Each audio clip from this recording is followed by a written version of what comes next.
दोस्तों, आज की हमारी कहानी है महात्मा बुद्ध और एक शिकारी की। एक समय की बात है, महात्मा बुद्ध अपनी तपस्या में लीन थे। उन्हें तपस्या में बैठे हुए कई दिन बीत चुके थे।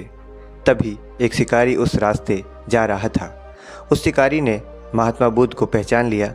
शिकारी ने महात्मा बुद्ध के बारे में बहुत बड़ाई सुन रखी थी, किंतु वह महात्मा बुद्ध की बड़ाई से संतुष्ट नहीं था। उसने परीक्षा लेने के लिए सोचा। शिकारी पहले तो महात्मा बुद्ध को एक छोटा सा पत्थर उठाकर फेंकता है, किंतु महात्मा बुद्ध कोई प्रतिक्रिया नहीं करते हैं, क्योंकि उनका मानना था शरीर को तकलीफ होती है, आत्मा को नहीं।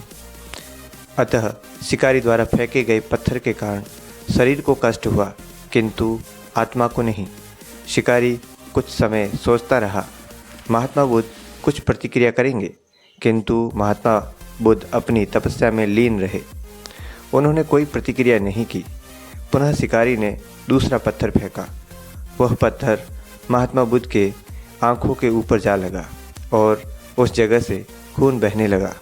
महात्मा बुद्ध को आभास हुआ उनके शरीर से रक्त बह रहा है, किंतु वह फिर भी अपनी तपस्या से नहीं उठे।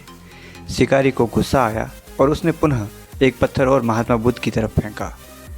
महात्मा बुद्ध के शरीर से अब अधिक खून बहने लगा। इतनी पीड़ा महसूस कर महात्मा बुद्ध की आंखों में आंसू निकलने लगे। शिकारी ने महात्मा बुद्ध के पास जाकर पूछा, आपको जब मैंने पत्थर मारा तो आपने कोई प्रतिक्रिया नहीं दी। महात्मा बुद्ध ने बड़े ही सरलता के साथ कहा, क्योंकि इससे मेरे शरीर को कष्ट हुआ, मेरे मन मस्तिष्क को नहीं। शिकारी अचंभित रह गया। उसने फिर पूछा, फिर आपकी आंखों में ये आंसू क्यों बह रहे हैं? इस पर महात्मा बुद्ध ने कहा, तुम्हारे द्वारा किए गए अनुचित कार्य के परिणाम के बारे में मेरा मस्तिष्क, मेरी आत्मा विचार कर रो रही है। तुमने इतना बड़ा पाप किया है, तुम्हें कैसी सज़ा मिलेगी? बुद्ध की बातों को सुनकर शिकारी महात्मा बुद्ध के चरणों में नतमस्तक हुआ और उनसे क्षमा याचना करने लगा। महात्मा बुद्ध ने उसे क्षमा कर दिया।